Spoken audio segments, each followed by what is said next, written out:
We started a company and we had no idea what we were doing. We were so lost. We were almost on the verge of going out of business. Actually advancing my credit cards. It was rough. Had I not got that phone call from that girl, we would have gone out of business. Sellable. Most people want to partner because they want comfort. It makes them feel better. Let's go into the cave together. And if there's monsters, it'll be better off. Well, the truth is, if there's monsters in the cave, you're both done anyway. Having two of you isn't going to save it. He put up 40 grand for 20%, and he ended up getting $1.5 million for his investment. My company brings in this amount of money. How much do I pay myself versus how much do I keep in the business as cash reserves, or do I put back into the business for marketing? Absolutely. Having a Ferrari is nice. It's absolutely nice. But you didn't see what I did to get it and all the sacrifice I made. Start it while you're in college and fail. It's okay to fail. And don't let anyone talk you out of it.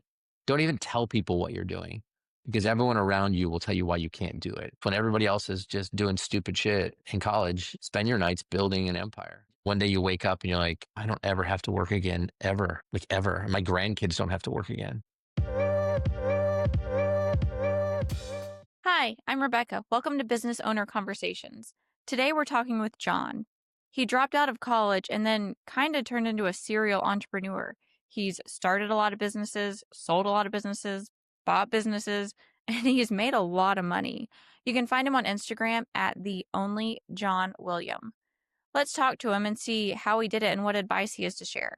I'm John Wittman. My Instagram is the only John William if you want to check me out. And really from the time I was a kid, I was a little different. First business I ever had, kind of silly. I got a bunch of rocks from my garden, my mom's garden. And I went door to door and knocked on doors and sold rocks. And people bought them. And I thought, well, this worked. And of course they bought them because I was 5 and I was cute and I had a wagon full of rocks. But that boosted my confidence. And ever since then, I've just gone after it. And then I went to work and went to college. And my senior year of college, I dropped out because I was in a class with a professor who was trying to tell us about entrepreneurship and building wealth. And I raised my hand and said, do you own a company? Are you a millionaire? And he was offended and he said, no, but that's not the point. And I said, well, that's exactly the point. How can you possibly teach me how to do something you don't know how to do? And he threw me out of class and I quit college and started a housekeeping company and sold it. And that was it. That was 20. So you said 21, you something like started that. a housekeeping company and then sold it? Yes. So I just decided, rather than going to get a job, at the time I was living in San Diego and the jobs were paying $5 an hour. And my mom said, hey, you want to clean my house? I'll pay you $50. And I did it in 3 hours. So I just knocked on all the doors in the condo complex where we lived, starting with the one right next door to my mother's. And all of a sudden I was actually doing the cleaning. I was cleaning people's condos myself, which was somewhat humbling and interesting. And I just did it. Like, I didn't care. I'm like, wait, so basically I'm getting $17 an hour for my work instead of 5. I'll clean your toilet. I don't care. And then I put an ad in the newspaper, which is how you did it at the time. And I hired somebody to start cleaning for me. And all of a sudden I had 4 people cleaning and it was great. And then I sold it to somebody, the whole thing. When It you was like sold it, 22. how many employees did you have? 4, just like 4 employees. And nobody was full time. They were all people who did like custodial or janitorial services for someone else and were looking for side work. And they showed up with their own cleaning supplies. They probably took them from whoever they were working for. I didn't ask questions. And so I was paying them, I remember $8 or $9 or $10 an hour. And I was basically charging 17 to 20 and just making money off the labor arbitrage. And I made tons of mistakes. We broke somebody's really expensive table. I had to pay for that. And I didn't have any insurance. I didn't have a business license. I had nothing, but it worked. Did you decide you wanted to sell it and start looking for a buyer, or did someone just approach you? Or Somebody approached me and said, hey, would you want to sell your business? And I said, I can't remember the numbers, but I gave some stupid number and we settled on a number that I still thought was stupid, and I don't know, I got like $10,000 or $20,000 at the time for it, which was like, really? And they paid me and that was it. And I still have in my scrapbook, I still have like the door hanger, like the little flyers, that I put on people, just went door to door and put flyers on people's doors do you remember how many to advertise. clients you had at that point? 10, 20 maybe. But one guy was like a guy who owned rentals. So he used me for all of his move-ins and move-outs. He was my best client. He was Nice. good. Yeah. And I learned a lot. I didn't make a ton of money, but I mean, I learned a lot. And it just made me realize that I'm the only one who gets to decide if I'm a business owner. And if I say that I am, then I am. What'd you do after you sold your cleaning company? I was in college and I needed a job. I was broke. No one paid for college. No one paid for car. No one paid for anything for me. I mean, my parents loved me and they helped me a little here and there, but we just didn't have that kind of money. And so I went to work for a company called Dial America Marketing, which was a telemarketing job at the time, making outbound calls. And I worked at Burger King and I worked at a donut shop and any place I could make money. And then I went to work for a company that was called, I can't remember. I think it was called Intertel. It was a company that sold telephone systems. And I showed up in the only suit and tie that I had and applied for a job that I was not qualified for. And the guy I think he liked me, but he was sort of on the fence about me. And I said, tell you what, I'll work here for 2 weeks for free. You don't pay me anything. I'll just come and do the job. And if you like me, then keep me. If not, then at the end of 2 weeks, I didn't go knock on his door and say, you want to keep me? I just stayed. And all of a sudden they started paying me. And it was a sales job selling phone systems to businesses. And did really well. I just cold called all day, door to door, and on the phone to businesses, and made good commissions, really good money at the time. And then went to work for a couple of competitors. You know, somebody hired me away, and somebody hired me away, and I was one of the top sales guys. And I called up my brother and I said, "Listen, everywhere I go, people keep buying from me. I don't think it's the product. I think it's maybe me. Maybe." I said, "I think we should do this. My boss drives a really nice car. You should see where he lives. I bet we could do this." And so we started a company and named it ProTel Communications. And we had no idea what we were doing. We were so lost. It was fun though. Was it doing the And same it thing, grew really selling fast the phone first year we systems? did. Yeah. So we went to, at the time, selling phone systems was like selling cars. You needed a dealership. Like you needed to go to one of the manufacturers and get them to approve you as a dealer. And we signed up for a company called ComDial to be a dealer, official dealer license, everything. And then a huge ComDial dealer in San Diego got all mad and upset and made a stink with ComDial. And they took away our dealership like 30 days after we had it. So all of a sudden we had this company and no product to sell.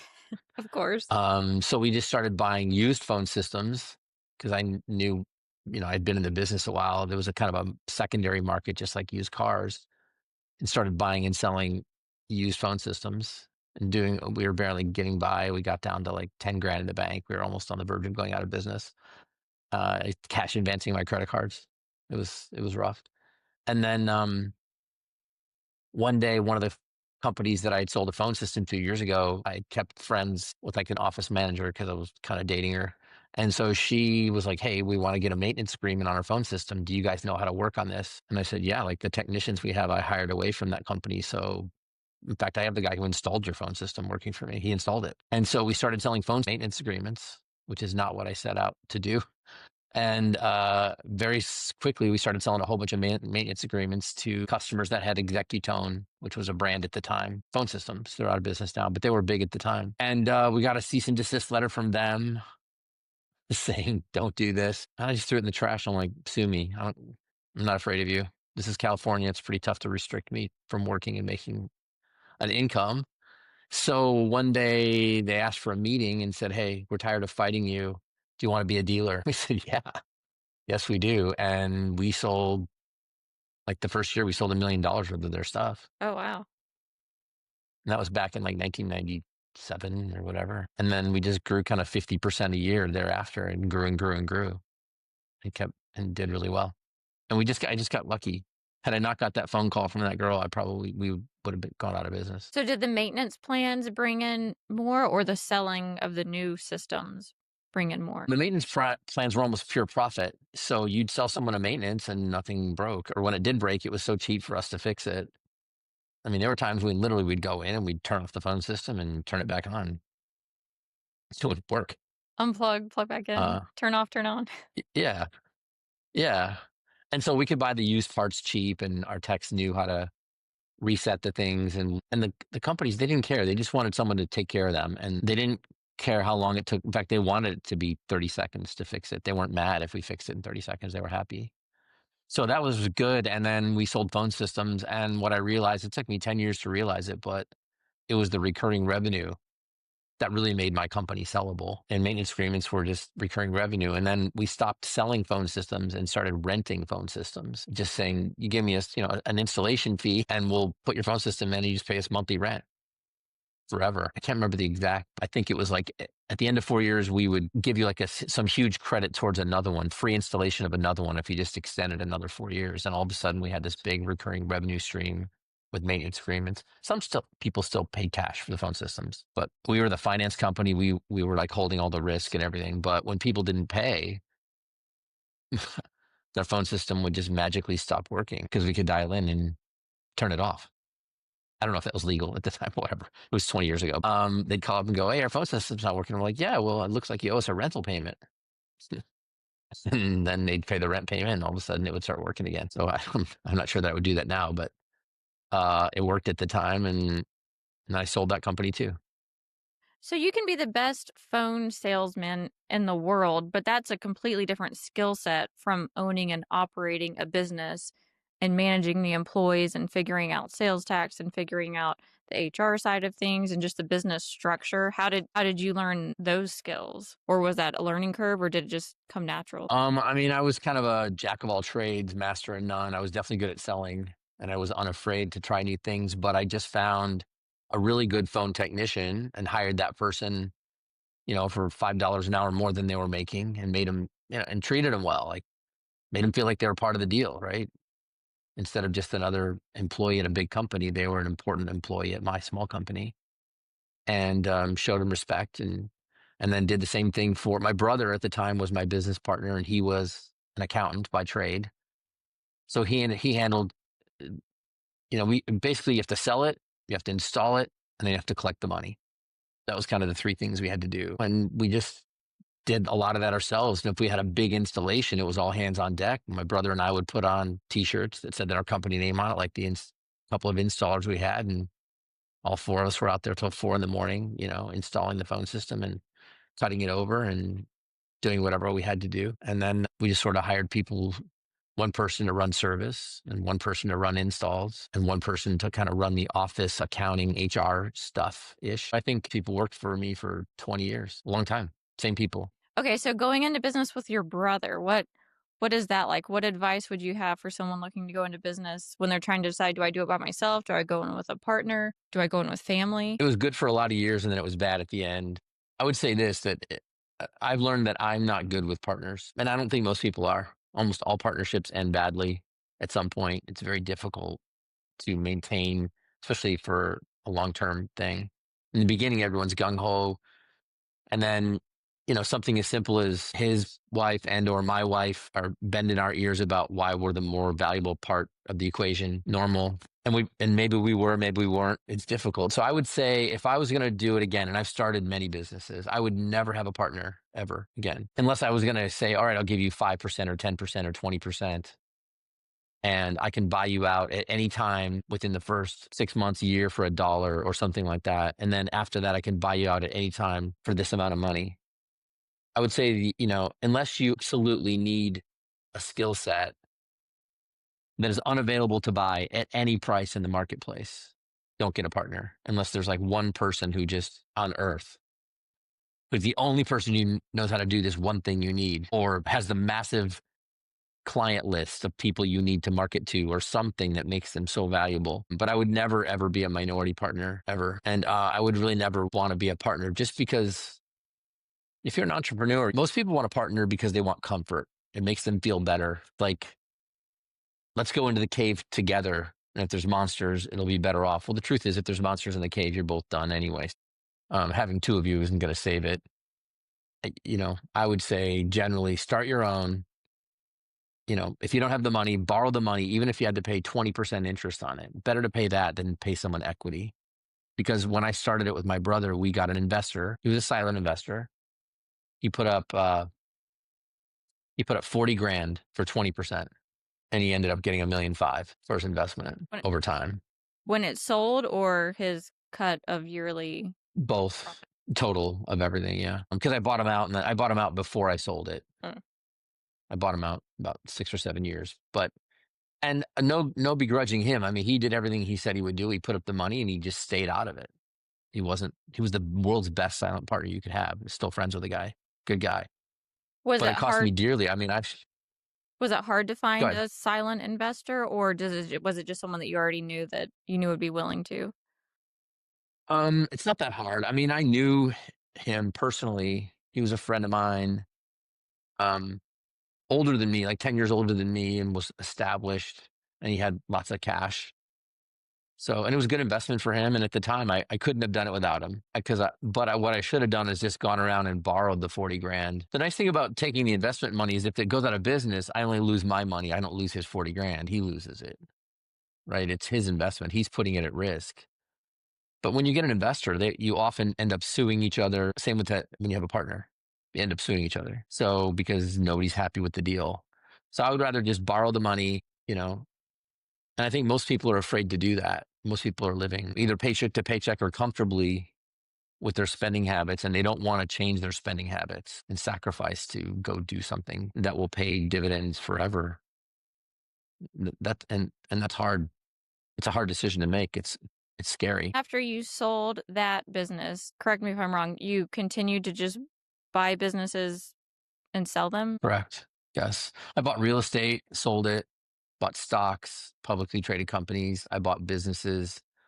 And I love right now I'm doing consulting for people. People pay me and I help them. People who don't even have a business, they don't even know where to begin. They have no idea what to do.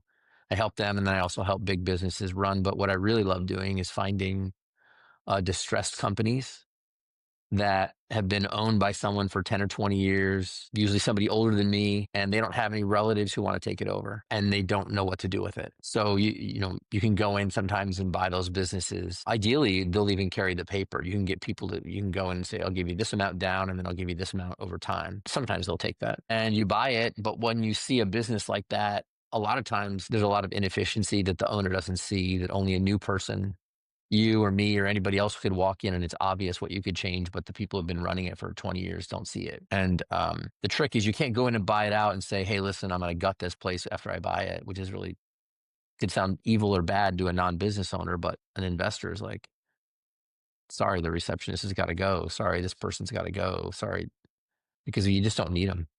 You can automate, you can outsource, you can eliminate inefficiencies. You can usually go into those businesses and cut expenses by 20 to 50% and increase revenues by 10 to 20%. So usually failing business or a struggling business is just too much overhead, too many expenses. Yeah. People get it's monthly recurring expenses that people get. And it's almost all payroll. If you look at all businesses, what percentage of, unless you're like a raw materials kind of buyer of manufacturer, right? And we don't have that a lot in the US. Almost everything we have is service. Very few people are making things from scratch in the US. Most businesses, their number one expense by far is payroll, employees. And those functions that they do can be done less expensively through automation, efficiency, outsourcing, or simply cutting the number of people. Most businesses are overstaffed, especially office-based businesses, or they have an expensive office rent, or they have just things they don't need. And a new person can come along and find a way to get those less expensive. And most people, I think a lot of business owners they think it's more of a popularity contest. They have longtime employees. They don't want to hurt anyone's feelings. And I don't want to do that either. It's not that I'm trying to hurt anyone, but the reality is, as a business owner, your job isn't to employ people. It's to make a profit. And if you're giving all the revenue away to other people, then there's no profit left for the business owner. So you need to find a way to balance treating your employees right, having the correct number of employees, and still having something left over for you. Because if there's nothing left over, just shut the whole thing down. It'd be cheaper to sell off all the desks and chairs and parts and sell it off. To try to increase a company's revenue 10 to 20% in a year, how do you strategize that? Well, most of these companies don't even have any kind of marketing at all. I mean, everything is, if you're watching this interview, right? Where are you watching it from? Probably your phone and probably on one of the social media sites like YouTube or whatever. And that's what everyone in America does every single day, is we all look at our phones all day, every day. And you see all that advertising that pops up. It's not expensive. So if you're going to market almost anything, I would do it via one of the social media sites. whether it's LinkedIn or Instagram or YouTube or Snapchat or, Meta, which is Facebook too, or any of those. And you're going to see what works and what doesn't work for your demographic. But unless you're selling a super high end corporate product and then you go right to the CEOs, try to find a way. One thing that I learned, and this is just a super cheap trick, but it worked, was what percentage of people, if you get an overnight FedEx, do you open it? I don't know anybody on earth who won't open a FedEx envelope. And the post office has one that looks exactly like a FedEx envelope. It's called Priority Mail. It looks just like a FedEx envelope. And it's $12. And what percentage of people who receive a Priority Mail, cardboard type envelope don't open it? It's a 0%. Don't open it. So if you can get that, and usually if you send that something like that to the CEO, CFO, COO, president, vice president, whatever, whoever the officers are at a company, it's almost like their secretary or admin people won't open it either. That stuff does not get interfered with. It sort of gets set on their chair. It looks important. So for $12, you can almost get any letter in front of a CEO almost anywhere in America. Maybe not a huge company like a publicly traded company, but any company selling 10, 20, 30 more $1 million a year, the CEO is probably going to open it. That's And that's really that's smart. it wasn't my idea. Somebody else gave it to me. I copied it. And it cost $12. So let's say you wanted to get it in front of 100 CEOs, spend $1,200. Mm-hmm. Everyone's going to open it, especially if you say confidential on the bottom or personal or whatever, and they're going to open it for sure. And then you probably have 30 seconds. So it can't be more than one page. It has to be one page. And you have to remember that most CEOs probably need reading glasses, right? Because they're not 30, they're 40s, 50s, 60s, in generally speaking. It's not fair, but probably 80% chance they're 60-year-old men. That's who's going to open this envelope. And they're old fashioned and they don't like email and they don't like things and they like paper. So make the print big so they don't need their glasses to read it. And it better speak to how you're going to solve one of their problems. Not, hi, I sell office supplies. You want to buy some? That's not going to work. It's got to be, I know a way to cut your expenses by this amount. People are going to be like, please call this number and give me 10 minutes of your time. And people will call. So what kind of businesses are you doing all sorts of different industries like restaurants, or do you have a specific industry type that you stick with for your model? No, I would never do a restaurant. The only thing I know about restaurants is that I like to go out to eat. I've never even worked in a restaurant. I worked at Burger King. That was the extent of it, and a donut shop. So no, I think they're flashy and cool, but no, I know nothing about that. And I think they're a great way to lose money. The only brick and mortar businesses that I would buy would be non-retail, because one of my goals is to get rid of the office. Payroll being the most expensive cost in most businesses, but usually rent and all the things that go with rent, utilities, internet, water, electric, heat, toilet paper, like everything it takes to have an office full of people. If you can get rid of that, you're going to have happier employees. Mm-hmm. People would rather work from home anyway. And then once you get rid of that and you have your employees working from home, let's say there were 20 employees and they're all working from home, all of a sudden you can outsource one of them, some repetitive task, low decision threshold kind of job. You can say, well, we're going to do that job in the Philippines now. And you don't even have to fire everybody. You can just wait till people quit. Bob quit. So guess what? Bob's work is going to India now Interesting. because Bob was never customer facing anyway. And then everyone else isn't mad because you didn't fire Bob, as an example. Just Bob quit. So you can replace that with outsourced labor at half the cost without firing a single American. You don't have to fire anybody. You can just wait till they quit, and they will quit. People quit. Over time, people quit. I like that. That's a good strategy. And I think that things like that make sense. And nobody's mad if you eliminate the office, right? Because nobody wants to drive to work anyway. So there are many moves you can make without upsetting your employees or worrying them. And you can also sit down the ones that you do need to let go of and just sit down and go, look, we need to automate this. Obviously, the person sold it because cost. We'd like to work out some sort of small severance package and thank you for your years of service. But one way or another, we need to automate this job. And if you treat people with respect and dignity and be honest with them, you can usually do that smoothly. Depends what state you're in. Some states you're going to get sued no matter what because that person's claiming discrimination or whatever. Like in California, like I think it's if you're over 40 now, you can sue for age discrimination. Like 40, who isn't 40? So it's easier. Like if let's say you had a staff of 50 people and you're laying off 20 at once, it's very defensible. I wasn't picking and choosing. I'm picking the 20 newest employees. That's easy to do.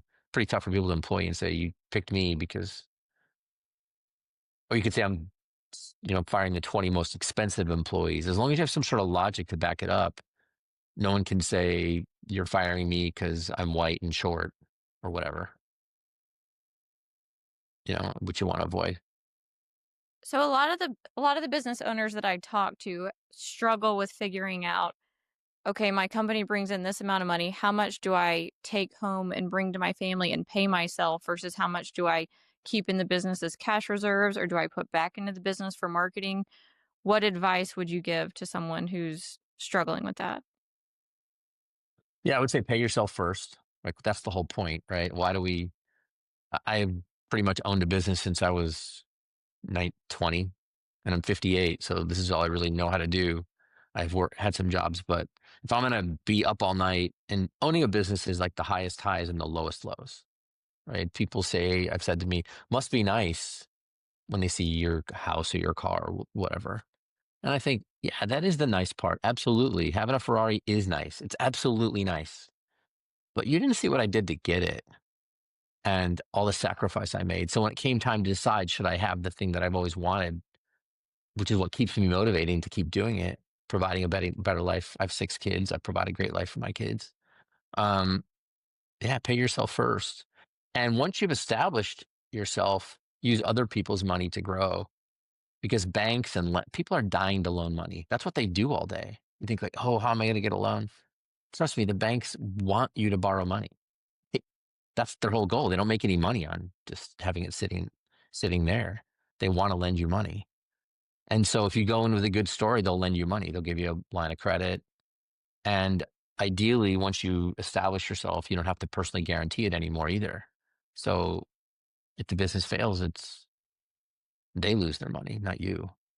And just, reward yourself and then say, I'm going to take this much per month, per year, whatever it is, and set it aside in stocks, or I'm going to buy a piece of real estate every quarter or every year or every 5 years or whatever you can swing. And, that money's still there, even if something happens to the business, because businesses will, things change. Like, can you imagine like owning a Blockbuster Video? I mean, they're out of business. There was a time when they were printing money. So hopefully the guys who owned that or the women who owned that or whoever owned it took the money they were making and invested it in something other than that. Diversify your risk and reward yourself at the same time. So you talked about your 6 kids. How do you manage work-life balance? Or has that been a learning curve? That also seems like something that Yeah, I mean, everyone kind of struggles with and needs help learning. yeah.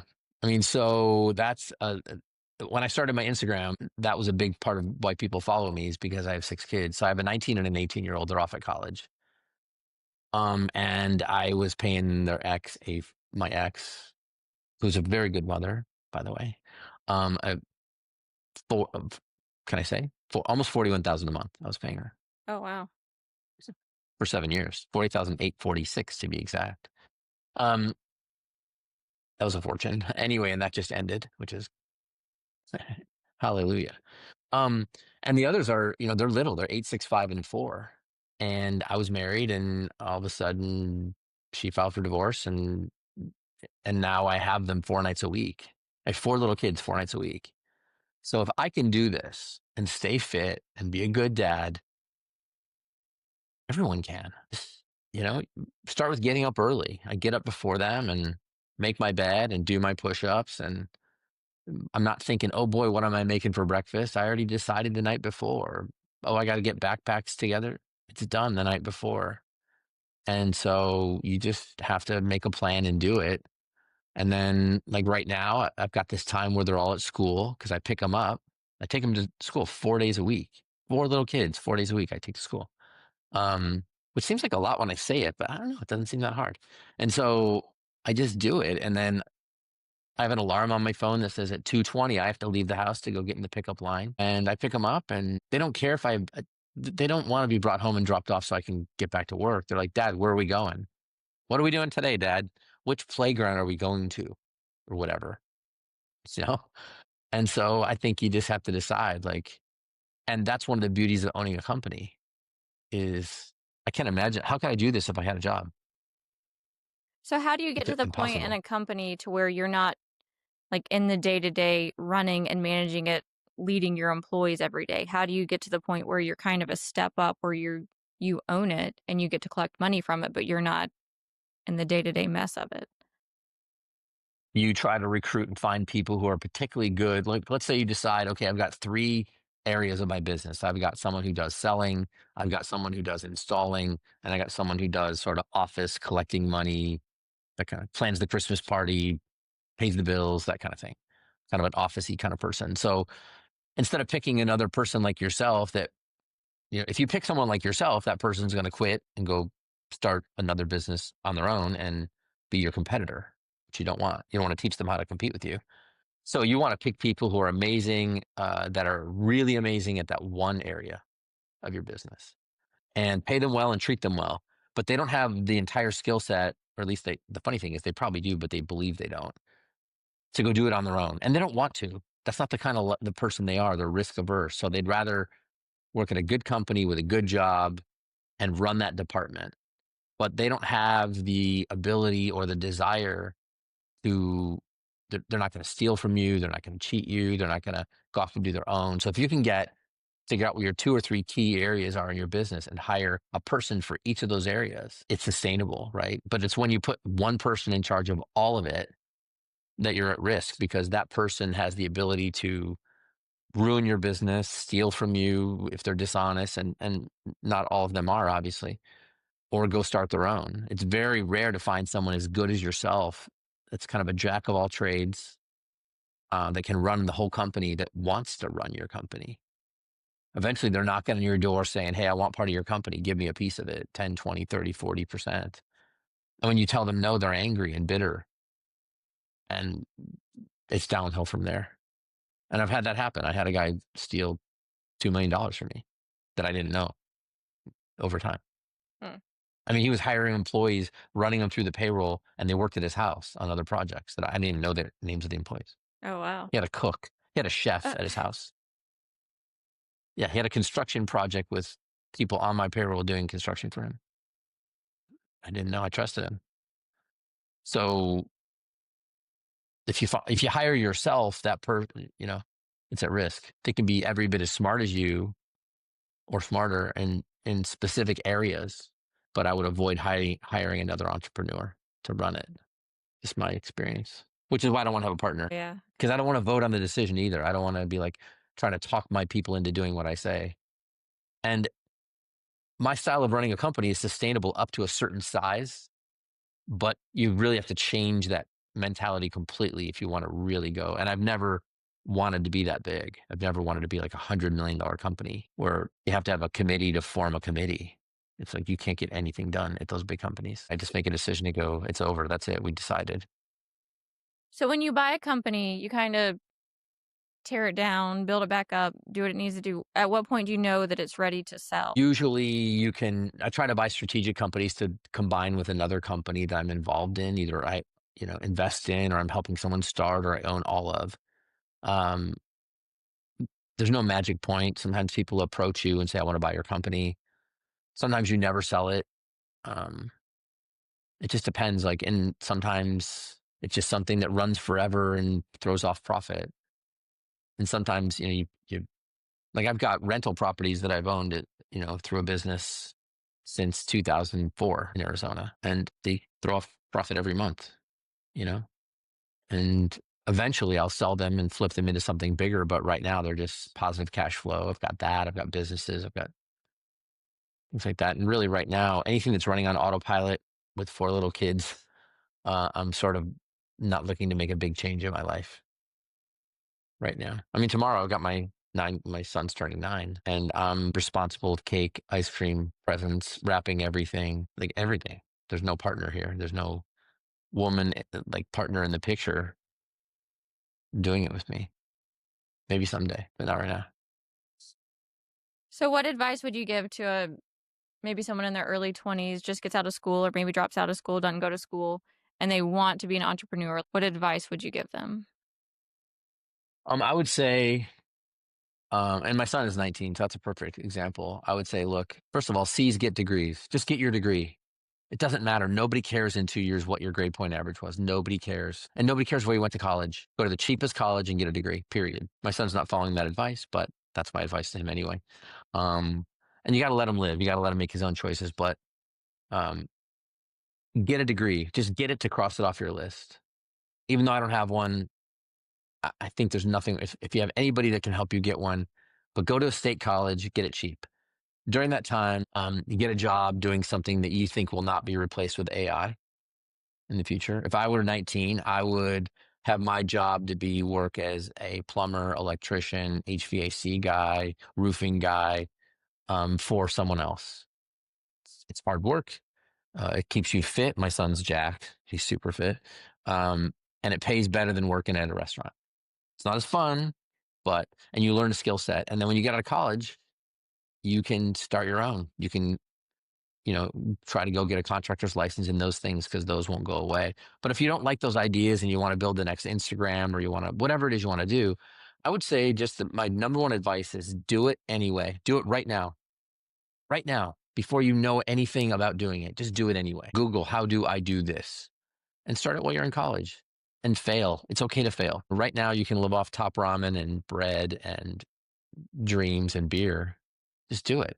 And you'll learn so much experience by trying to do it and overcoming your fear. And don't let anyone talk you out of it. Don't even tell people what you're doing because everyone around you will tell you why you can't do it. So overcome your fear, have a job that pays some money, start a side hustle of some sort, and learn and spend your nights when everybody else is just doing stupid shit. Spend your nights building an empire. Don't throw your money on, dating. Don't throw your money away on beer and stupid, do something smart with your money and your time, because there'll be a time in your life. Like would I give up every dollar I have to turn back time and be 30 again? Oh yeah. Yeah. And I'd be retired in 5 years because I know how now. So there'll be a time when you wish you had your youth back. And you can't get it back, right? I'm 58. I'm in good shape. I mean, I'm healthy. They always say, like, you don't have once you have your health gone, you only have one problem, and that's your health. All your other problems don't even matter. So keep your health, stay fit, overcome your fears, just do it anyway. Like Nike's motto, like just do it. Like, and don't be afraid. You're going to fail. Absolutely, positively, you'll fall down and fail.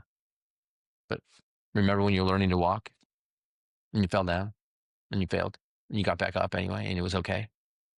That's what's going to happen when you start your first business too. You're going to fail in some areas, maybe completely fail and shut it down and go, well, that didn't work. I owned a solar company, completely failed. Lost like $100,000.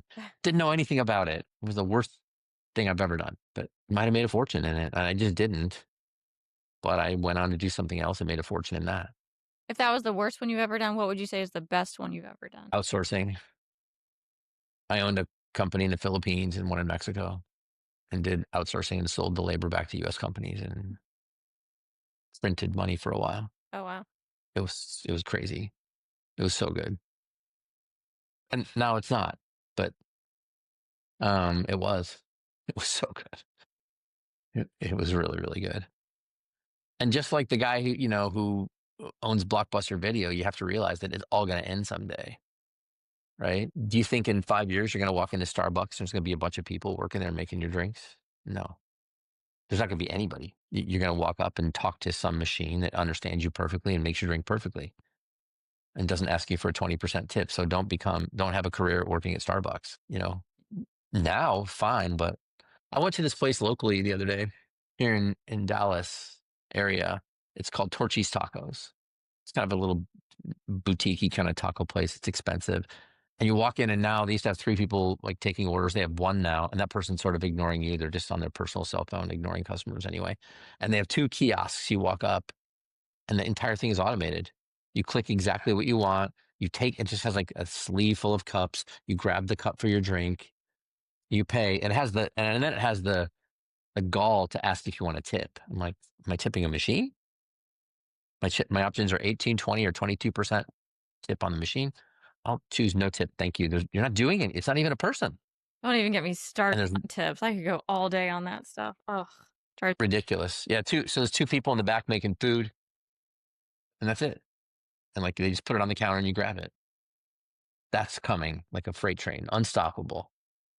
And you either need to own that technology, like owning stock in those companies that make all that AI and automation, or you need to get into something that's not going to go away. And taking orders and drive-through is going away for sure. Fixing air conditioning units that are broken is not going away. Not yet, but probably for 30, 40 years, it's not going away. So I would rather own a company like that, where there's a barrier to entry and it requires a license, especially in the state of Texas. You have to be licensed to be a plumber, electrician, HVAC. You have to work as an apprentice for somebody else to get a license later. So start now. Make that your part-time job. Don't learn how to make lattes. Machines can make lattes, but machines can't fix HVAC systems when people call up and say, my air conditioning isn't working. So learn how to do that. Then buy a bunch of trucks, buy a bunch of people working for you under your license, and you will make a fortune. That's what I would tell my son. My friend's AC unit just went out in her house, and the quote to get it fixed was $10,000, I think. Or they had an option where they would just rent it to you, kind of like what you were talking about with your phone systems, for $300 Right. a month, where they come and repair anything for 10 years, and then you can buy it out after 10 years. But I was like doing the math, and I'm like, you're paying like 4 times. $36,000. Yeah, I'm like, but people can pay $300 a month. A lot of people don't have 10,000. I'm like, what a smart company. Absolutely. And they're building, and here's the thing, the person doing that now has a sellable company because somebody comes along to buy it and they go, yeah, I've got 500 people giving us $300 a month. And they'll go, well, we'll give you, what's the net income on that, right? The profit. We'll give you 5, 10, 15 multiple of that. Right. And now you've got something and it operates without you. In the beginning, you start a company like that, you're the one fixing it. You're getting dirty, you're in the hot ceiling when the air conditioning, yeah. But I tell my son and I tell anybody else, like, do you want to do that when you're 19 and thin or when you're 60 and fat? Like, I'd say 19 and thin, you can endure anything. Right. Heat, cold, you're strong, you're fit, you're agile. Now's the time. And start a company like that and you will make a lot of money. And then take all that money and as you make it, spin it off into publicly traded stocks, real estate, lots of other things I could talk about. One day you wake up and you're like, I don't ever have to work again, ever, like ever. My grandkids don't have to work again if I so choose. And so if you have that mentality of overcoming your fears and just trying these things, and I'm not saying air conditioning is right for everybody. There's lots of other good ideas out there, but lots of things you can do. Even if let's say I get a lot of calls from stay-at-home moms. They're like, I'm a stay-at-home mom. I've got kids. I've got this 5-hour, 6-hour window every day, Monday through Friday, whether it's school. I'm bored out of my mind. I can't just go to the lunch with the girls and have wine anymore. Like, I want to do something else. What can I do? And there's lots of online businesses you can do where you're selling a product and shipping it out every day, or you're selling a service, or lots of things. And within a few years, you might be making more than your husband, Yeah. quite frankly. And all of a sudden you have all this income coming in. So that's what I would tell people. Like, don't be afraid. Just go do it. Try. Mm. Well, thank Or you. hire me. Yeah. Hire me. I'll help you. Sounds Yeah. like you have a lot of life experience and a lot of good advice, and I greatly appreciate you taking the time to come on and share some of that with us. Thank you. I think I've really just been blessed and lucky, quite frankly. I don't think it's some great thing that I've done. I don't know why I've been so lucky, but I have. And I think I would say the last thing I would say to anybody is just take action today. If you're afraid, overcome your fears, do the thing you're afraid of. That's what you should be doing. And you'll be successful. And thank you for having me on. I really appreciate it. Yeah, we'll definitely have to do this again sometime and kind of like dived in, like take one of the ones you've done and like kind of do a case study of what you did, how you did it, kind of more the nitty gritty. I'd love to do that sometime. I would too. I would love that. It's a pleasure to talk with you. Yeah. Thank you. You too.